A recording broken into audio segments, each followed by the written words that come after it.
تو اسے اللہ کی عطا ہی سمجھنا چاہیے۔ کچھ لوگوں کے پاس علم ہوتا ہے پر علم نافع نہیں ہوتا، وہ ٹامک ٹونجا مارتے رہتے ہیں ساری زندگی۔ علم کو اللہ کی عطا سمجھیں، اپنی عقل پر اپنے شعور پر زیادہ بھروسہ نہ سمجھیں، نظر اللہ پہ رکھیں۔ حضرت مولا علی شیر خدا کرم اللہ تعالی وجہہ الکریم سے کسی نے پوچھا تھا بڑا عالم کون ہوتا ہے؟ ہمارے ہاں تو اب وہ والے عالم پائے جاتے ہیں نا اللہ ماشاءاللہ، جو ممبر پہ بیٹھتے ہیں تو دعوے ہی دعوے ہیں، ممبر پہ بیٹھتے ہیں تو دعوے ہی دعوے ہیں، اس طرح کے عالم ہمارے ہاں پائے جاتے ہیں۔ وہ ہر بات میں دعویٰ کرتے ہیں، میں یہ کر دوں گا، میں وہ کر دوں گا۔ یہ مزاج علماء کا نہیں۔ حضرت علی المرتضیٰ سے کسی نے پوچھا بڑا عالم کون ہوتا ہے؟ فرمایا بڑا عالم وہ ہوتا ہے کہ جسے مسئلے کا پتہ نہ ہو تو وہ کہہ دے مجھے نہیں پتا، میں پتہ کر کے بتاؤں گا، غلط بات بیان نہ کرے۔ امام مالک سے کسی نے کوئی مسئلہ پوچھا تو آپ فرمانے لگے مجھے اس سوال کا جواب نہیں آتا، ہمارے بزرگ سمجھاتے کیا ہے؟ وہ کہنے لگا آپ اتنے بڑے امام ہیں تو اس سوال کا جواب نہیں آتا۔ آپ فرمانے لگے اگر مجھے ہر سوال کا جواب آتا پھر تو میں خدا ہوتا، مجھے ہر سوال کا جواب نہیں آتا، مجھے تو اتنا آتا ہے جتنا میرے رب نے مجھے عطا کر دیا ہے۔ اپنی نظر اللہ پہ رکھیں، نکل آئیں اس معمے سے باہر کہ میں کوئی بلا ہوں، مجھے بڑا پتہ ہے، میرے پاس 6 ڈگریاں ہیں، مجھے 10 جگہ پہ تدریس کا شغف حاصل ہے، اس سے نکلیں باہر۔ قرآن مجید دیکھیے گا، اللہ تعالیٰ نے ارادہ قدرت فرمایا کہ میں حضرت آدم کو بناؤں گا، پھر بنانے کے بعد فرمایا فرشتوں سجدہ کرو آدم کو، سب نے سجدہ کیا الا ابلیس ابا واستکبر وکان من الکافرین، سب نے سجدہ کیا سوائے ابلیس کے، اس نے انکار بھی کیا، تکبر بھی کیا اور کافروں میں سے ہو گیا۔ تو یہ جب اللہ تعالیٰ نے سجدہ کرایا تو کیسے کرایا؟ اللہ تبارک و تعالیٰ نے نا حضرت آدم کو علم سکھایا خود، وعلم آدم الاسماء کلہا، خود اللہ فرماتے ہیں کہ میں نے جناب آدم علیہ السلام کو تمام اشیاء کے نام سکھائے، سب اشیاء کے نام سکھائے۔ تو وہ چیزیں پھر میں نے نا، اللہ فرماتے ہیں میں نے فرشتوں پہ پیش کی، میں نے کہا کہ بتاؤ ان کے نام کیا ہے، تو فرشتوں نے جو جواب دیا وہ سمجھنے والا ہے۔ اللہ نے چونکہ خود علم سکھایا تھا حضرت آدم کو، جناب آدم سکھایا تھا لیکن فرشتوں کو نہیں سکھایا تھا، تو اللہ کریم نے فرمایا فرشتوں اب یہ بتاؤ ان چیزوں کے نام کیا ہیں؟ تو فرشتے کیا کہتے ہیں؟ فرشتے عرض کرتے ہیں قالوا سبحانک لا علم لنا۔ آپ کبھی یقین کریں اس چیز کی لذت لیں تو مزہ آ جائے۔ کہا قالوا سبحانک، کہنے لگے تو پاک ہے، قالوا سبحانک، کہنے لگے تو بھائی آدم علیہ السلام کو نام سکھا لیے، پھر فرشتوں کے سامنے وہ چیزیں پیش کر کے کہا ان چیزوں کے نام بتاؤ، تو فرشتے کیا کہتے ہیں؟ کہتے ہیں قالوا سبحانک، تو پاک ہے، لا علم لنا، ہمارے پاس کوئی علم نہیں، الا ما علمتنا، ہمیں تو اتنا پتہ ہے جتنا تو نے ہمیں سکھا دیا، ہمیں تو اتنا پتہ ہے جتنا تو نے ہمیں، لا علم لنا، ہمارے پاس کوئی علم نہیں ہے، اتنا ہی پتہ ہے جتنا تو نے ہمیں سکھا دیا ہے، اس سے زیادہ ہمارے پاس علم۔ اور یہ کیوں تو نے ہمیں جتنا سکھایا اتنا پتہ ہے؟ فرشتے یہ نہیں کہتے یا اللہ تو زیادہ سکھا، آدم کو دیا تو ہمیں بھی دے، یہ نہیں فرمایا، فرمایا انک انت العلیم الحکیم، اے اللہ تو علم والا بھی ہے اور حکمت والا بھی ہے، تجھے پتہ ہے کس کو کتنا دینا ہے، جتنا تو نے مناسب سمجھا جناب آدم کو دیا، اور جتنا تو نے بہتر سمجھا وہ تو نے ہمیں عطا فرمایا۔ تو اگر آپ کے پاس علم ہے، کہیں نالج ہے، اس کو اللہ کی عطا سمجھے۔ ہمارے ہاں بہت سارے لوگ بن کے بیٹھ جاتے ہیں، میں اکثر کہتا ہوں کہ پھر وہ دعوے کرتے ہیں میرے علاقے والے جاہل ہیں، میرے شہر والے جاہل ہیں، میرے خاندان والے پڑھے نہیں، یہ آپ کا دعویٰ ہے، یہ آپ کو خراب کر دے گا۔ ہم نے بہت سارے ایسے لوگ دیکھے جو بہت بڑے عالم تھے، لیکن اللہ جب لینے پہ آیا تو عقل ہی لے گیا، شعور ہی چلا گیا، حافظے ختم ہو گئے۔ آپ دیکھتے ہیں بڑھاپے میں کچھ لوگ ایسے ہوتے ہیں کہ جن کو یہ بھی یاد نہیں رہتا کہ میرا نام کیا ہے، میں کہاں ہوں، مجھے کدھر جانا ہے۔ تو اس وقت سے اللہ کی پناہ مانگیں اور اپنی نظر اپنے رب کریم کی جانب رکھیں، اللہ کی جانب اپنی نظر کو مبذول رکھیں۔ دوسری بات، علم کے بعد ایک چیز آتی ہے جس کا نام ہے ہدایت، جس کا نام ہے تقوی، جس کا نام ہے پرہیزگاری، جس کا نام ہے عمل، عبادت، ریاضت۔ یہ بھی اسی وقت ہی نصیب ہوتی ہے جب میرا رب کریم نصیب فرما دیتا ہے۔ ہم نے نا نیکی کا اپنا اپنا سٹیٹس بنا لیا ہے، اپنا اپنا معیار بنا لیا ہے۔ کچھ لوگ کہتے ہیں کہ جناب مسجد میں سیمنٹ کا توڑا دینے سے بہتر ہے کسی غریب کو آٹے کا تھیلا دے دو۔ اب اس نے اپنا مزاج بنا لیا نا نیکی کا، اس نے اپنا سٹیٹس بنا لیا۔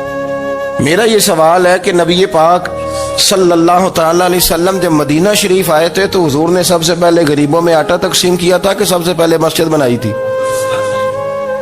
کیا عجیب لوگوں کا رنگ ہے، اپنی مرضی کی ہدایت، اپنی مرضی کا تقوی، اپنی مرضی کا معیار۔ مسجد کوئی بڑا چھوٹا خطیب بھی میری طرح کا ہو نا تو وہ مسجد میں بیٹھ کے جب نبی پاک کی بات کرتا ہے تو کہتا ہے میرے رسول پاک غریبوں کا سہارا بن کے آئے۔ وہ غریبوں کی بات کرتا ہے، مسکینوں کی، لاچاروں کی، کمزوروں کی بات۔ تو مسجد ہی تو وہ ادارہ ہے جہاں سے غریبوں کی بات ہو رہی۔ تو اب لوگوں نے غریب کو اور مسجد کو لڑانا شروع کر دیا، اس کو لڑاؤ کہ مسجد میں پیسے دینے سے بہتر ہے آپ غریب کو آٹے کا تھیلا دے دیں۔ آپ یہ کیوں نہیں کہتے کہ مسجد میں بھی آپ توڑا دیں ایک سیمنٹ کا اور ساتھ غریب کو بھی خدمت کریں؟ یہ کیوں نہیں تقویٰ؟ اپنی اپنی مرضی کا مزاج، اپنی اپنی۔ کچھ لوگ کہتے ہیں چھوڑو جی، ساری زندگی انسان نماز پڑھتا رہے اور پھر گالیاں بھی دیتا رہے، بندہ داڑھی بھی رکھ لے اور جھوٹ بولنا بھی نہ چھوڑے۔ تو یہ آپ نے اپنے پاس سے تقوی کا معیار بنایا۔ گالی دینے کا گناہ ہے اور داڑھی رکھنے کا ثواب ہے۔ تو اگر آپ داڑھی رکھے ہوئے ہیں اور آپ کوئی غلطی کر رہے ہیں تو اس سے آپ کی داڑھی کا ثواب ختم، اللہ کرے آپ کو سمجھ آئے میری بات۔ آپ کوئی غلطی کر رہے ہیں، داڑھی کا ثواب اس سے ختم، وہ اپنی جگہ پہ قائم ہے چیز۔ اپنی مرضی کا کیوں تقوی کا معیار بناتے ہیں؟ تقوی کا مزاج اپنی مرضی کا نہ بناؤ۔ اللہ کی بارگاہ سے دعا مانگو کہ یا اللہ ہمیں ہدایت کا نور عطا فرما، اللہ تو ہمیں رستہ دکھا، تو بتا کہ ہدایت کیا ہے۔ تو رب فرماتا ہے اللہ ولی الذین آمنوا، اللہ مومنوں کا مددگار ہے، یخرجہم من الظلمات الی النور، وہ انہیں اندھیروں سے نکالتا ہے اور نور کی طرف روشنی عطا فرماتا ہے۔ اندھیروں سے نور کی طرف اللہ لاتا ہے۔ اللہ ولی، اللہ مومنوں کا ولی ہے، وہ انہیں اندھیروں سے نور کی طرف نکالتا ہے۔ ہدایت ہمیشہ اللہ کی طرف سے سمجھے۔ جب وہ نماز کی توفیق دیتا ہے تو اپنے فضل سے دیتا ہے، جب وہ ذکر کی توفیق دیتا ہے تو اپنے فضل سے۔ ہم سمجھتے ہو جی فلانا نہیں پڑھ رہا بڑا بیوقوف ہے، فلانا نہیں پڑھ رہا، تو تم کیا اپنی عقل کے طور پہ پڑھ رہا ہے؟ میں جی اللہ کے فضل سے 2 سپارے پڑھتا ہوں، تو کس پہ احسان کرتے تو 2 سپارے پڑھ کے رویا کر کہ اگر مالک تو بڑا کریم نہیں۔ بڑے لوگ ہیں جن کو پورا قرآن حفظ ہے پر انہیں پڑھنے کی توفیق نہیں، تو انہیں فضل کیا اور مجھے توفیق دے دی ہے پڑھنے۔ رویا کر، پڑھ کے رویا کر، راتی ساری کر کر زاری، وہ نیند اکھاں تھی توندے تے فجرے اوہی گناہگار کہاون سب تو نیوے ہوندے۔ مہربانی کریں، ڈریں، نیکی کریں تو پھر ڈریں، پھر احساس پیدا کریں، پھر اپنے اندر وہ کمزوری لائیں کہ توبہ توبہ مجھے تو پتہ ہی نہیں، تو جانتا ہی نہیں۔ حضرت سیدنا امام اعظم ابو حنیفہ رحمۃ اللہ تعالی علیہ کے ساتھ ایک شخص کہتا میں نے نماز پڑھی تو عشاء کی نماز تھی۔ یہ جو لوگ بڑے ہوتے ہیں نا، ان کے پیار کرنے والے بڑے ہوتے ہیں، ان کے گرد خوف بھی بڑا ہی ہوتا ہے، انہیں بڑا ڈر لگتا ہے، بڑی بعض اوقات آزمائش ہوتی ہے ان کی۔ عشاء کی نماز کہتے پڑھی تو امام صاحب نے نا عشاء کی نماز میں تلاوت کی آیتیں فَمَن يَعْمَلْ مِثْقَالَ ذَرَّةٍ خَيْرًا يَرَهُ وَمَن يَعْمَلْ مِثْقَالَ ذَرَّةٍ شَرًّا يَرَهُ، فرمایا جو ذرہ برابر خیر کرے گا وہ بھی قیامت میں دیکھے گا، اور جو ذرہ برابر شر کرے گا وہ بھی قیامت میں اس شر کو دیکھے گا، اس کے سامنے آئے گا۔